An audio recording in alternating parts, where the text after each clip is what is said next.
You're listening to a CNA podcast.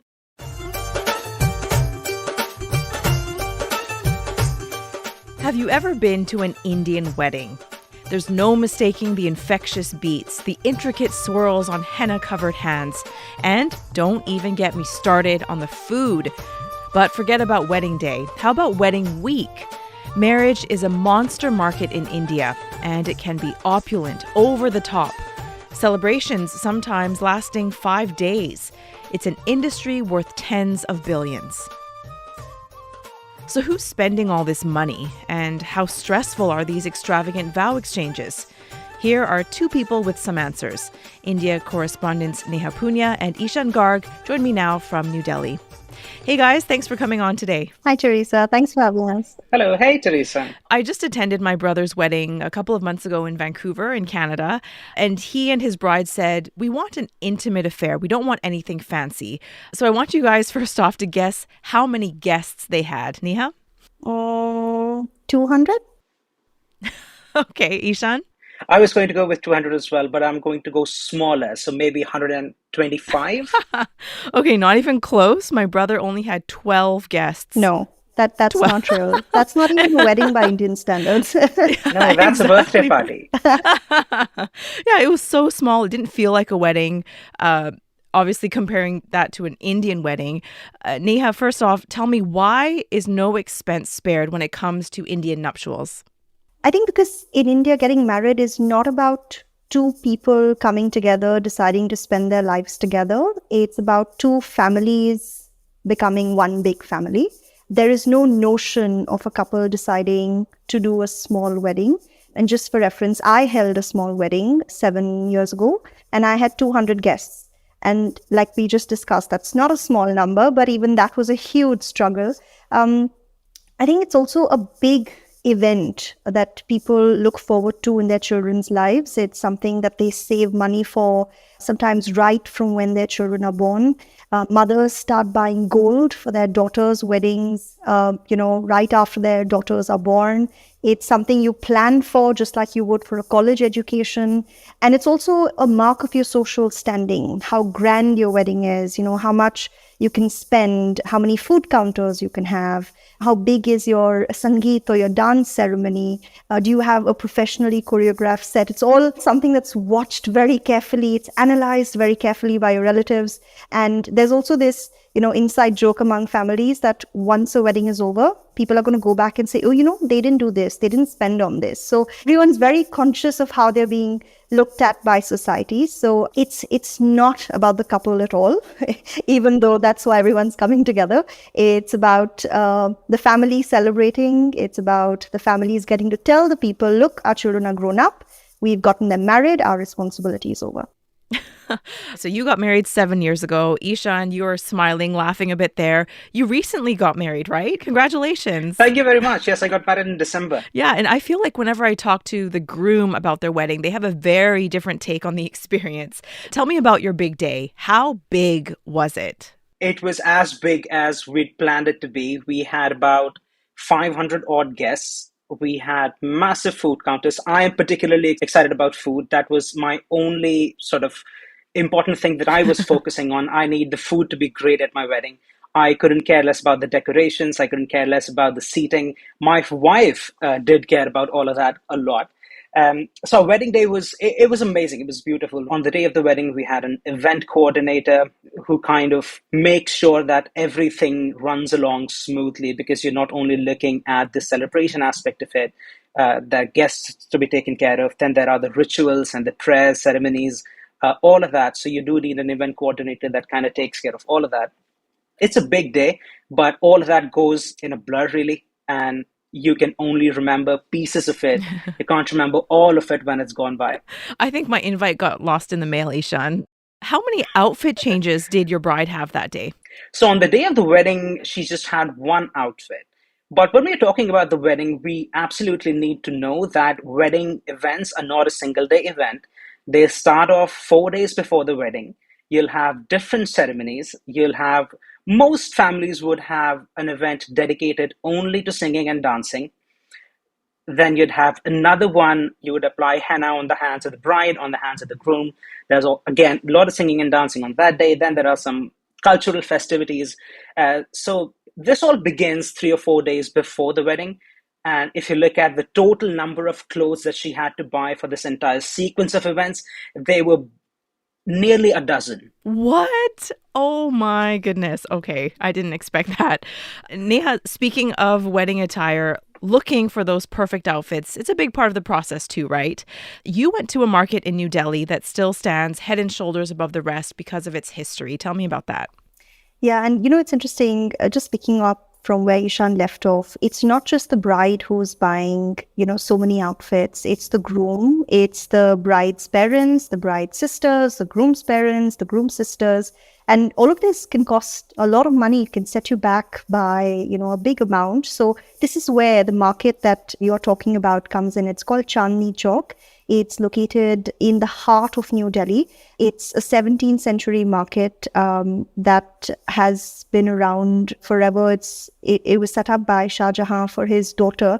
He was a Mughal emperor, and it's right across from Red Fort. And it's also where, a lot of foreign tourists will get their first taste of what old Delhi looks like. When you get there, it's absolute chaos. All the cliches you hear about India, about the sound, about the noise, about the people, about the smell, it hits you all at once. I mean, I've lived in Delhi for over a decade now, and every time I go there, it still catches me off guard because it's so densely packed. And it's a thing of beauty because these are these narrow lanes that are packed cheek by jowl with shops that will sell you everything from food to wedding attire to perfumes to books to jewelry. I mean, you name it and you'll find it here. So it's very helpful for wedding shopping. It's actually where I also went 7 years ago to do my wedding shopping from, because you can find beautiful, exquisite Indian dresses for a budget.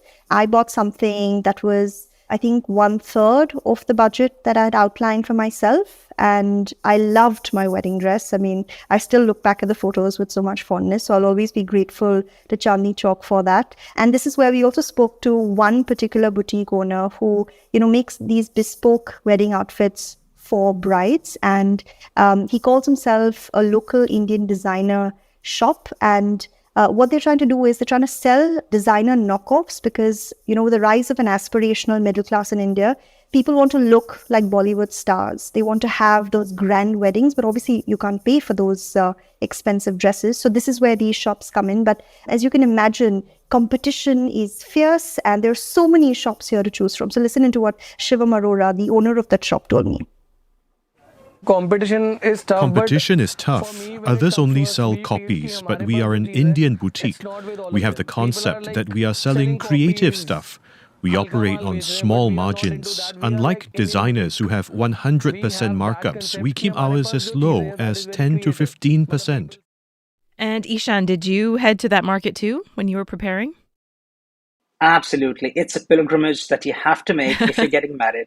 It's a massive, massive market, as Neha described. The only thing that kind of catches you off guard, apart from its density, apart from all the madness, is the sheer variety of things that they have.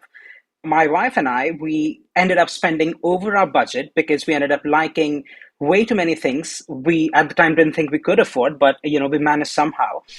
Just the sheer variety of things, the quality is pretty great. And what Neha was saying about them being inspired heavily by Bollywood fashion, that gives you that feeling of being that special hero or heroine on the day of your wedding. It's your big day, so you want a part of that as well. I love weddings. I really love attending them, but planning them, that's a different story, okay? And if you were speaking honestly, Ishan, how stressful is an Indian wedding from the expectations to the expenses? What would you say is the most challenging part of this process? In terms of stress, on a scale of 0 to 10, it's a 20. You start planning way in advance. We started planning about a year before our wedding. So you have to get your bookings in very, very early. You have to bag the right caterer. I'll give you a quick anecdote. To finalize our caterer for the wedding, my wedding is in Varanasi, which is my hometown. I live in Delhi, about 800 kilometers away. To finalize the caterer, I flew from Delhi to Varanasi. in the morning. Then I drove for another 150 kilometers to a party where the caterer was catering to try his food. And then I caught a flight back from Varanasi to Delhi just because we wanted to get that particular caterer. The photographers these days won't just cover the day of your wedding. They're also responsible for these pre-wedding photo shoots where bride and groom, they can have their own slice of a cinematic theatrical video production made just for them. It all seems and looks very much inspired by how Bollywood behaves, and that informs how people want to design their weddings to a very large degree. Wow, that's incredible. I wish your wife was part of this podcast too, Ishan. By some estimates, 10 million weddings take place every year in India, sometimes generating tens of billions of dollars in a single month. Okay, we're going to take a short break, but when we come back, we're going to find out, where is all this money coming from? More with Neha and Ishan after this.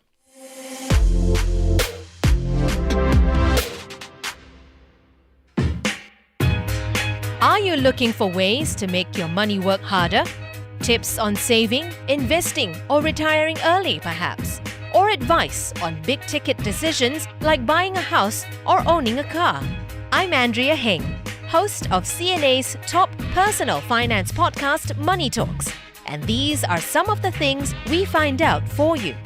Each week, I get a guest to share personal stories and answer burning questions that help you make sense of the latest financial trends. Go check out the complete Money Talks playlist on the CNA app, Spotify, Google, or Apple Podcasts.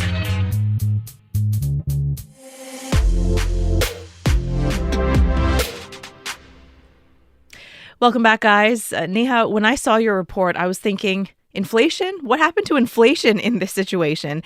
How are people paying for these weddings? And I know these couples are often young, they're in their 20s. How can they afford all of this? So in India, there's no concept of young people paying for their own weddings. It's completely unheard of. I think some people still contribute now, especially in cities. Like if you've been working for a while, you can afford it, you'll pitch in. But it's usually your parents who pay the bill, which is why sometimes you get very little say in how the wedding is planned, how many events you want to have, how many guests you'll call. And like I was telling you earlier, sometimes parents start saving when their children are born. A lot of parents do take loans for their children's weddings as well, because it is a socio-economic indicator of how well-to-do your family is. So you don't want to spare any expense. But this is where you spend intelligently. They'll not spend perhaps a lot of money on the outfit. They'll go to a place like Chandni Chowk. But like Ishan was saying, they'll spend good money on the food. They'll spend good money on the venue, because that's where, you're going to spend the entire evening having fun with your family and friends. That looks nice. So it's also an exercise in budgeting intelligently. But there's been a slight change. I think before the pandemic, people would spend a lot more money on everything. But after the pandemic, the industry was hit. A lot of people were also hit economically. So now many of these vendors are telling me that the demands have changed, especially for these wedding boutiques. People are wanting a lot more and a lot less. But like Ishan was saying, it's also aspirational. They want to feel like Bollywood heroines and heroes. So they also want to look nice, but on a budget. But this is India. You'll always find a shop or a vendor or someone who's willing to help you figure that out. So it's possible. I think because there's variety, because there's so many people working in this informal industry, that it's possible to find what you're looking for. Just needs a little more preparation. Yeah, while you were talking, Ishan was smiling and nodding there. So many people trying to get your money, Ishan. What was the difference maker in terms of vendors, businesses that you decided to work with? What did you look for? First of all, you're looking for experience. You're looking for vendors who've got a lot of experience in organizing weddings and decking up your venue. If you're looking for a photographer, you are looking for their portfolio. It sounds a lot like you are trying to run a company than it sounds like you're trying to arrange, make preparations for your wedding. There's a lot of due diligence that goes into searching for the right vendors. The Chandni Chowk folks, those people who've been there, there's also this element of how old their shops are. And they would take a lot of pride in telling you that they've been in the business for over a century. And a lot of the people who are looking for these dresses would sometimes head to these very old shops because of the prestige of that shop. Some people might have heard of a startup called Wed Me Good. They will take care of all your event preparations. They'll hire a photographer for you. So it's becoming a bit more new generation. People are trying to do things very differently. And because of that, the vendors are also now trying to market their products in a different way. They're trying to reach that young audience that's not hearing about the vendors through word of mouth. They're Googling them, they're looking them up on Instagram.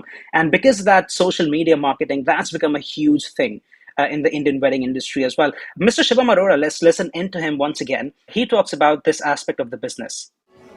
We don't spend a lot on traditional marketing, but we reach out to social media influencers who promote shops like ours and our work. A lot of young girls follow them and buy clothes based on their suggestions. And speaking of doing things differently, Neha, looking ahead, what do you think future trends will be when it comes to Indian nuptials?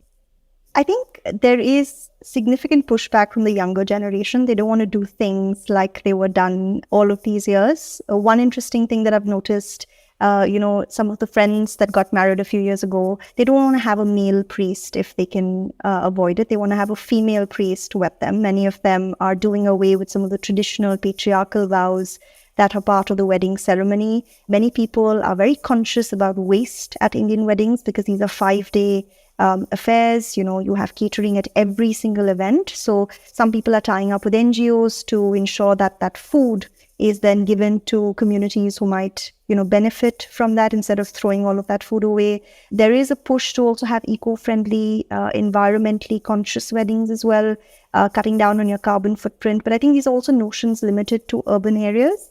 And a majority of the country, about 60%, lives in rural India. So I think over there we'll still see, tradition being king, but in cities, change is afoot. And before we go, Ishan, I want you to give me your best piece of advice for someone who might be about to plan their own wedding.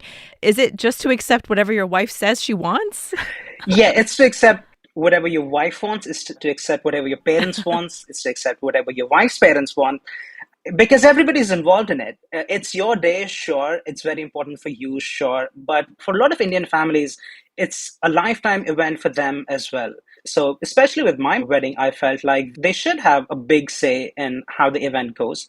If you're trying to plan an Indian style wedding, my first piece of advice would be take loads of time. You can't start preparing for an Indian wedding at the last minute. Nothing will be done at the drop of a hat. You need time to deal with people. You need time to deal with your own family. And when you're inviting 1,000 guests over, you need to give them a very, very long notice so that they can be there on your big day. Wow, just incredible. I really enjoyed this conversation, guys. It's been a pleasure. It's been a pleasure, Teresa. Thanks so much, Teresa. It was good to walk down memory lane and be grateful that a lot of the things that Ishan's talking about weren't a problem for me 7 years ago. Yeah, simplicity is beautiful, right? Neha Poonia and Ishan Garg speaking to me from New Delhi. The TV version of CNA Correspondent airs on CNA every Wednesday at 9:30 p.m. Catch up with them anytime on cna.asia. The team behind this episode is Saya Win, Clara Ong, Crispina Robert, and me, Teresa Tang. Until next time.